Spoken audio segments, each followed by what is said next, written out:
Gita Madhu creations. ఎలా ఉన్నారండి అందరూ? నేనైతే సూపర్గా ఉన్నాను. మీరు కూడా బాగున్నారని అనుకుంటున్నాను. సో ఈరోజు నా వ్లాగ్ వచ్చేసి కాశ్మీర్ ట్రిప్ అనమాట ఇది.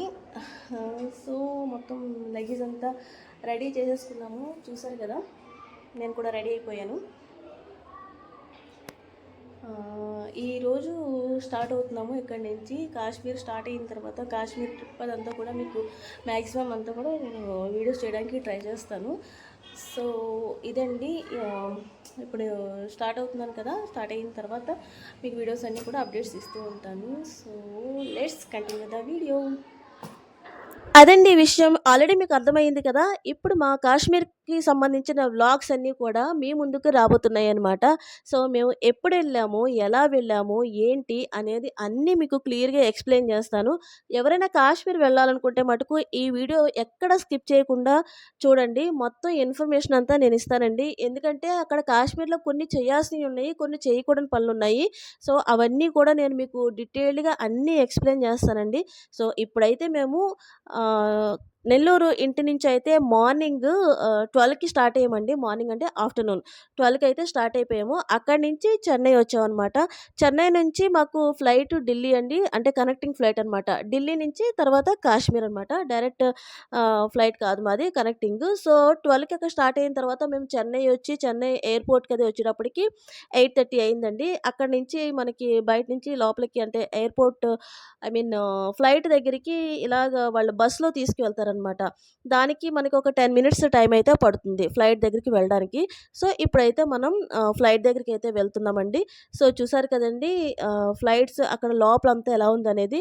మేము అంటే నేను, మధు అండ్ మా పెద్దోడు షణ్ముఖ్ ఉన్నాడు కదా, షణ్ముఖ్‌ని తీసుకొని వెళ్ళాము. చిన్నోడు ఏంటంటే చిన్నోడు కదా, వాడికి ఇంకా ఏం తెలీదని చెప్పేసి చిన్నోడిని అత్తమ్మ వాళ్ళ దగ్గర పెట్టేసామనమాట. పెట్టేసి వీడిని మటుకే తీసుకెళ్ళాము. వీడికి అన్నీ కొంచెం తెలుస్తున్నాయి కదా.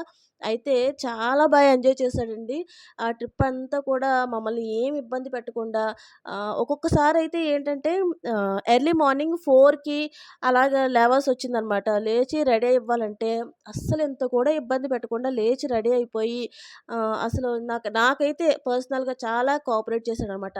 ఎందుకంటే నార్మల్‌గా ఉన్న పిల్లలైతే కోఆపరేట్ చేస్తే పర్లేదండి. వీడికి అక్కడికి వెళ్ళిన తర్వాత కోల్డొచ్చేసింది. అలాగే లైట్ ఫీవరొచ్చింది. దగ్గు ఇంకా అంతా చాలా ఎక్కువగా ఉందనమాట. దగ్గైతే ఎక్కువగా ఉంది. అయినా కూడా నన్నెక్కడ ఇబ్బంది పెట్టకుండా నేనేం మెడిసిన్ తీసుకోమంటే ఆ మెడిసిన్ తీసుకొని, ఎప్పుడు లేవాలంటే అప్పుడు లేచి చాలా బాగా నాకు కోఆపరేట్ చేశాడు. ఒక్కసారయితే బాగా తెక్కొచ్చిందండి వాడికి. అప్పుడైతే కొంచెం చూపించాడు నా మీద. కానీ హోల్ ట్రిప్ అయితే మటుకు అసలు చాలా బాగున్నాడనే చెప్పుకోవచ్చనమాట. సో ఇప్పుడైతే మేము ఫ్లైట్ దగ్గరికి వచ్చేసామండి. చూసారు కదండీ, ఇదే మా ఫ్లైటు. ఇంకా షన్ను అయితే అస్సలు ఆగట్లేదు. మామూలుగా వాడు ఫస్ట్ టైము ఫ్లైట్ ఎక్కడమండి. మేమైతే స్పైస్ జెట్ తీసుకున్నాము ఫ్లైట్. వాడు మామూలుగా ఉంటాడు కదా వీడియోస్‌లో, అది కూడా ఫ్లైట్ అని చూడడమే తప్ప డైరెక్ట్‌గా చూడడం, ఫ్లైట్ ఎక్కడం అనేది ఇదే ఫస్ట్ టైం అనమాట. అందుకని మాకంటే కూడా మేము ఆల్రెడీ చాలా సార్లు ఎక్కేసాం గానీ, మాకంటే కూడా షన్నుయే బాగా ఎక్సైట్ అయిపోయి చాలా బాగా ఎంజాయ్ చేశాడనమాట. సో నాకైతే వాడిని చూసుకునే హ్యాపీగా అనిపించింది. అంటే పిల్లలు ఎంజాయ్ చేస్తేనే కదండీ తల్లిదండ్రులకి హ్యాపీగా అనిపిస్తుంది. సో ఇప్పుడైతే మేము ఫ్లైట్ దగ్గరికైతే వచ్చేసాము. టైము నైట్ 8:40 అయిందండి. ఇప్పుడు మేము ఫ్లైట్ ఎక్కుతున్నాము. సో లోపలికి వెళ్ళిన తర్వాత ఆ ఫార్మాలిటీస్ అవన్నీ చూసుకొని, అంటే మన దగ్గర ఆధార్ కార్డ్ అవన్నీ చూసుకొని వీళ్ళు చెక్ చేస్తారనమాట. చెక్ చేసి మనల్ని టికెట్ కూడా తీసుకొని అంతా లోపలికి పంపిస్తారు. చెకింగ్ అనేది చాలా ఎక్కువ ఉంటుందండి ఎయిర్‌పోర్ట్‌లో. ఇంకా ఇది డొమెస్టికే కాబట్టి అంత చెకింగ్ ఉండదు. అదే ఇంటర్నేషనల్ అయితే ఇంకా ఎక్కువ చెకింగ్ ఉంటుంది. సో అదంతా కంప్లీట్ చేసుకొని లోపలికి మేము వెళ్ళేటప్పటికి ఏంటంటే 8:40 టైం ఇప్పుడు. సో లోపలికెళ్ళిన తర్వాత కూడా అందరిని కూర్చోబెట్టి మనకి ఫ్లైట్ అంతా అరేంజ్ చేసి ఐ మీన్ అందరినీ ఎవరి సీట్‌లో వాళ్ళు కూర్చోబెట్టి అన్నీ చేస్తా ఉంటారు కదా. చూడండి షన్ను వాళ్ళకి హాయ్ చెప్తాడనమాట. అంటే నార్మల్‌గా ఎవరితోని కలవడు, ఎవరితోని మాట్లాడడు. ఏంటో వాడికి నచ్చితేనే హాయ్ చెప్తాడు, లేకపోతే మాట్లాడతాడనమాట. సో ఎయిర్ హోస్టెస్ వాడికి నచ్చినట్టుంది. అందుకే హాయ్ చెప్తున్నాడు.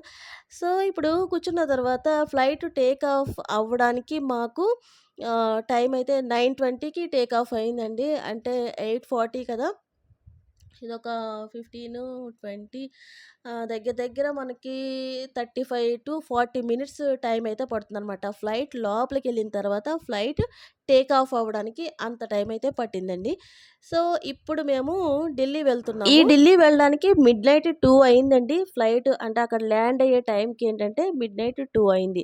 2 తర్వాత మళ్ళీ మాకు ఢిల్లీ నుంచి ఫ్లైట్ 6కి ఉందనమాట. అప్పటి వరకు కూడా అక్కడే అటు ఇటు తిరుగుతూ ఇంకా లోపలంతా స్పెండ్ చేస్తూ అలా ఉన్నామనమాట.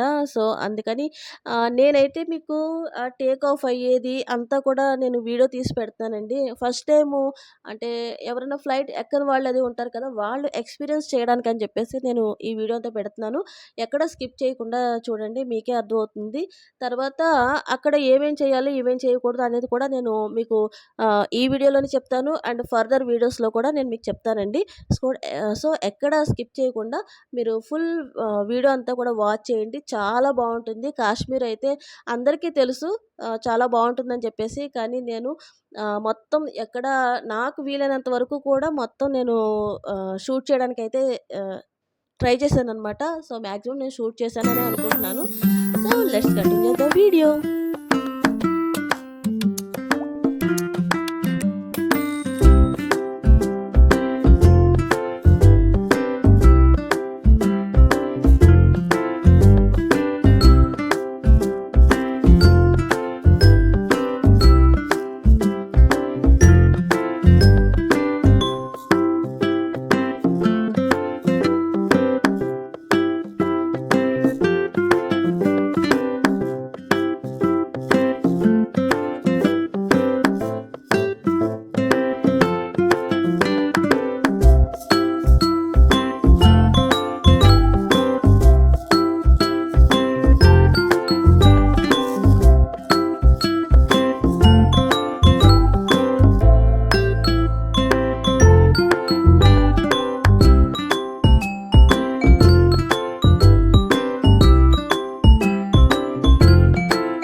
ఇప్పుడు ఫ్లైట్ అయితే శ్రీనగర్‌లో ల్యాండ్ అయిపోయిందండి.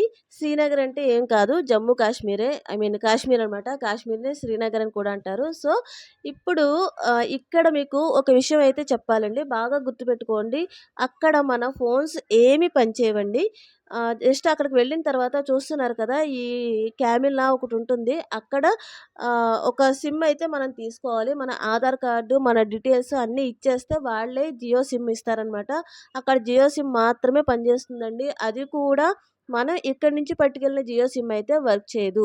అక్కడికెళ్ళిన తర్వాత మనం అక్కడే సిమ్ అయితే తీసుకోవాలండి. మన సిమ్స్ ఏవి అక్కడ వర్క్ చేయవు.